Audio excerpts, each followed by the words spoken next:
Hello everyone welcome to my mini blog and happy Holi all of you. तो आज सकाळ उठी मुझे होली खेल व्यस्त रही जाइए जे ब्लॉग बन पार नी।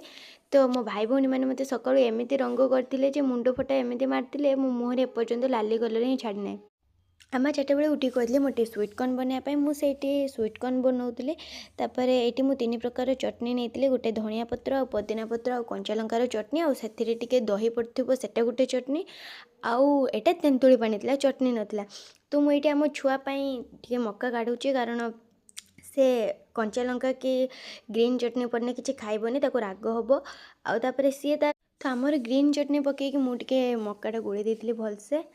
तापर ये देखूँ मुझे दहीटा जे रखी यहाँ आउ टे दही ऐड करके आउ टे जलजीरा आउ टे लुण ऐड करके भलसे मिक्स करदेली और ता टेस्ट किसी अलग थिला। तापर बहुत सुंदर भी लगुला सेटा आउ ये मक्काटा खाई समस्ते कहते भी भल होता मत भी भल लगता। नेक्स्ट ब्लॉग मोर पार्ट 2 रे देखिए सांग मैंने। Bye bye.